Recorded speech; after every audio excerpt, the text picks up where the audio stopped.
Oke, baik. Terima kasih kesempatan yang diberikan kepada saya.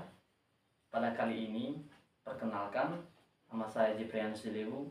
Saya mahasiswa dari Universitas Nias, Fakultas Sains dan Teknologi, Program Studi Agroteknologi.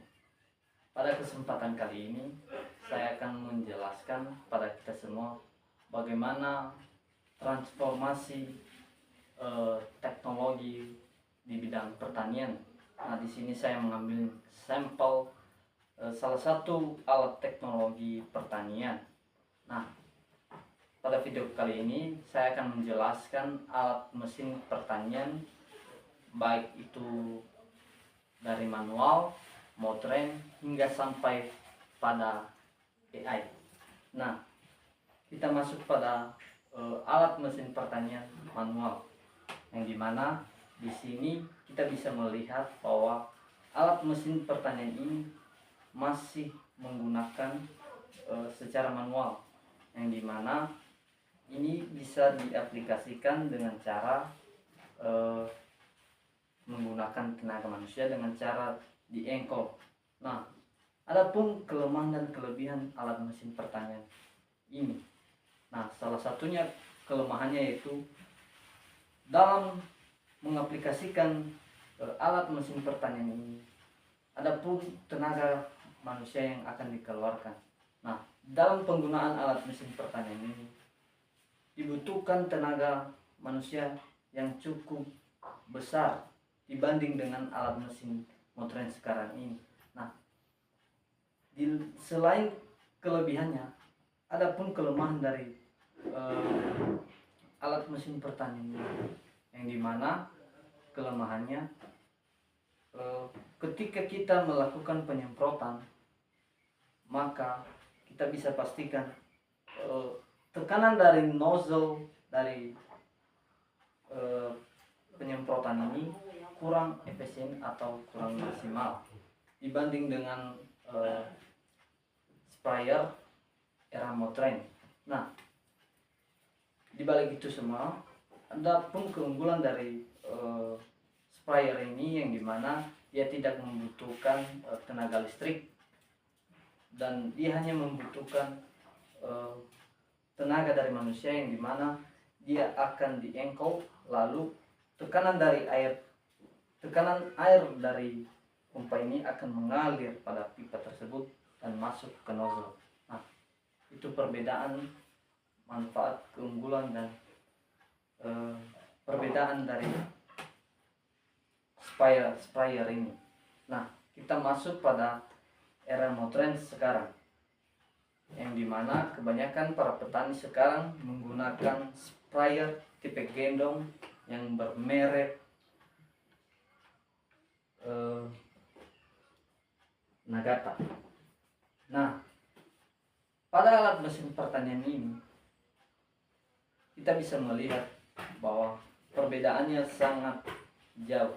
Jadi transformasi dari alat mesin pertanian ini sangat cukup jauh, yang dimana pada sprayer tipe gendong ini kita bisa melihat bahwa ada mesin yang bisa menggerakkan tekanan air pada sprayer ini, dibanding dengan sprayer manual ini tadi, yang dimana dia bisa digunakan harus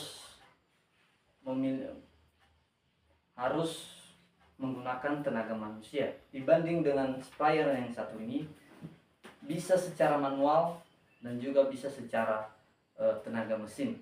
Nah, adapun beberapa keunggulan dan kelemahan dari penggunaan sprayer ini, yang pertama dulu keunggulannya, yang dimana pada penggunaan sprayer ini kita bisa lebih menghemat tenaga manusia dibanding dengan penggunaan sprayer manual. Nah, ketika kita menggunakan sprayer ini, kita bisa pastikan bahwa tekanan air yang akan dikeluarkan pada nozzle sprayer ini akan lebih efisien dibanding dengan penggunaan sprayer manual. Kelebihannya. Nah, di balik itu semua, ada juga kelemahan dari penggunaan sprayer ini, yang dimana kelemahannya terutama pada mesinnya. Jadi ketika mesin dari sprayer ini rusak, maka otomatis sprayer ini tidak bisa digunakan. Memang bisa digunakan secara manual, kadang pompa manual dari sprayer ini tidak sebagus dari pompa manual ini. Jadi kelemahan selanjutnya yaitu dengan penggunaan sprayer ini kita bisa memakan biaya yang lebih besar. Nah, sekarang kita masuk pada alat mesin pertanian era modern. Nah, di sini saya ambil contoh, mungkin di sini saya tidak memiliki barangnya. Saya ambil contoh seperti drone. Jadi drone ini juga salah satu alat mesin pertanian yang digunakan para petani milenial, yang dimana mereka menggunakan drone bisa menyemprot lahan tanpa berada di lahan tersebut. Nah, transformasi alat teknologi yang sangat luar biasa yang bisa mendesain sehingga pada zaman saat ini kita bisa melakukan penyemprotan tanpa harus pergi ke lahan tersebut. Nah, selain daripada itu, ada pun kelemahan dan kelebihan pada alat tersebut. Yang pertama, kelebihannya pada drone kita bisa menyemprot tanaman dalam skala besar dan kita bisa menjamin bahwa penyemprotan tersebut akan efisien. Yang kedua, ketika kita menggunakan drone, otomatis tenaga kerja yang dikeluarkan berkurang. Nah, dibalik itu semua ada pun juga kelemahan dari penggunaan drone tersebut. Yang pertama, biaya dari operasional pembelian drone tersebut cukup mahal, dan juga cara mengaplikasikannya cukup sulit. Jadi butuh orang-orang profesional untuk menggunakan alat mesin tersebut. Demikianlah penjelasan dari saya.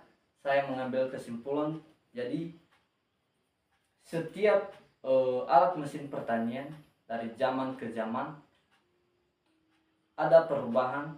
Ketika suatu alat mesin pertanian diciptakan, maka ketika tahun berlalu, maka disitulah ditemukan alat mesin pertanian yang lebih modern seiring berjalannya waktu.